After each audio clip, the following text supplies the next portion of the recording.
High five. Bringing you the weird and wild from the world of MMA each and every weeknight. Welcome to Midnight Mania. UFC President Dana White and boxing legend Oscar de la Hoya do not see eye to eye. Ever since de la Hoya tried to organize a boycott against Floyd Mayweather vs. Conor McGregor, White and the Golden Boy have engaged in a seemingly endless war of words. Most recently, White outraged de la Hoya by blocking his would-be super fight versus Georges St. Pierre. Instead, de la Hoya will square off with a different former UFC champ, Brazilian knockout artist Vitor Belfort. To the surprise of no one, White is actively hoping for a terrible outcome for his fellow promoter. "I'm praying Vitor knocks this crackhead out, and viciously," White said on The Pat McAfee Show, via Majunkie. Viciously knocks him out. White's prayer is more of a hope than a prediction. Despite his personal feud with de la Hoya, White is well aware of his boxing talents, though they may have been impacted by years of alleged drug and alcohol abuse. "As much as I can't stand that dirtbag, de la Hoya is legit," White said. "Back in the day when me and de la Hoya were cool, I actually was up in his camp. Just his jab could knock people out. De la Hoya in his prime was the real deal. This is a real fight between two real guys. I think that Vitor obviously has the power to KO him, but de la Hoya's no joke, either.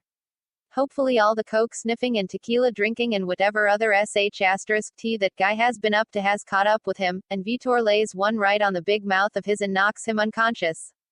De la Hoya and Belfort will meet in their professional boxing bout on Sept. 11, 2021 inside Staples Center in Los Angeles, California. Insomnia. Here are the UFC vs. Bellator viewer numbers from last weekend. Obviously, UFC's objectively worse event got far more attention, but is it worth wondering how much Showtime's inaccessibility affects these numbers? A Derek Lewis origin story. Speaking of the Black Beast, I wonder what his Instagram is looking like the week of his UFC title fight. Finally, the Tree wins one. This matchup makes sense, but at the same time, does light heavyweight have enough contenders to sacrifice one of them? Not really. Street judo. Getting ipped upon pavement cannot feel nice. Slips, rips, and clips. Zumabekov stayed hunched forward in his stance for just a bit too long. Why throw anything else besides the left kick high kick? A fight that has to be seen to be believed. Why is the referee just letting this guy eat a few extra shots for no reason at all? The highlight. Random land problem, people losing their minds on airplanes. Solution, duct tape. Midnight music. I tend to like older Radiohead more than their recent albums, but the playlist I listened to had a nice mix of both. Sleep well, maniacs. More martial arts madness is always on the way. Punch the like button and kick the subscription bell.